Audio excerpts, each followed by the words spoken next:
August ছাত্র জনতার গণঅভ্যুত্থানের মুখে শেখ হাসিনা ভারতে পালিয়ে যাওয়ার পর থেকেই দলটি অভ্যন্তরীণ ও বাহ্যিক সংকটের মধ্যে পড়েছে। আওয়ামী লীগে ভয়ঙ্কর ধাক্কা। শেখ হাসিনা ছাড়া দলটিকে থাকবে তো?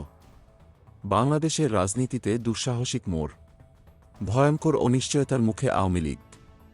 ২০২৪ সালের ঐতিহাসিক ৫ আগস্ট ছাত্র জনতার বিস্ফোরক গণঅভ্যুত্থানে শেখ হাসিনা দেশ ছাড়তে বাধ্য হন। তিনি পালিয়ে যান ভারতে। এরপরই দলে নামে এক অভাবনীয় বিপর্যয়। সরকার পতনের পরপরই শেখ হাসিনাসহ শীর্ষ নেতাদের বিরুদ্ধে ওঠে চাঞ্চল্যকর অভিযোগ। গুম, খুন, রোমহর্ষক হত্যাকাণ্ডের দায়ে একের পর এক মামলা হয়। দলের অনেকে আত্মগোপনে চলে যান, কেউ গোপনে দেশ ছাড়েন, আর যারা থেকে গেছেন তারা রয়েছেন কারাগারের অন্ধকার প্রকোষ্ঠে। তাহলে কি এই ধাক্কায় চিরতরে হারিয়ে যাবে আওয়ামী লীগ?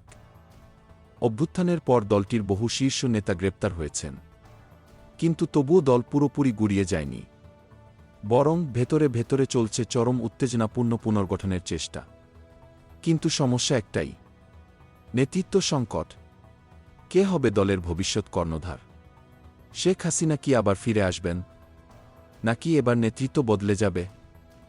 দলের বেশিরভাগ শীর্ষ নেতা এখন দেশের বাইরে। যারা আছেন তারাও প্রকাশ্যে আসতে ভয় পাচ্ছেন। মাঠের রাজনীতি কার্যত স্তব্ধ। তবে অনলাইনে টিকে থাকার শেষ চেষ্টা চালিয়ে যাচ্ছে আওয়ামী লীগ। মাঝে মাঝে শেখ হাসিনার রহস্যময় ভয়েস বার্তা ফাঁস হয়, কিন্তু এটা কি দলের অস্তিত্ব রক্ষা করতে পারবে? গোপন সূত্র বলছে শেখ পরিবারেরই একজন সদস্য হতে পারেন আওয়ামী লীগের নতুন শক্তি।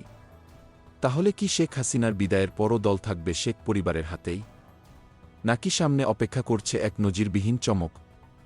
রাজনৈতিক বিশ্লেষকরা বলছেন আওয়ামী লীগ এখন ভয়াবহ সংকটের মুখে। হরতাল, অবরোধের ডাক দেওয়া হলেও মাঠে নেতাকর্মীদের দেখা যাচ্ছে না। তাহলে কি আওয়ামী লীগের দিন শেষ, নাকি এবার আসছে এক বিস্ফোরক নতুন শক্তি? খুব শিগগিরই জানা যাবে এর চূড়ান্ত উত্তর।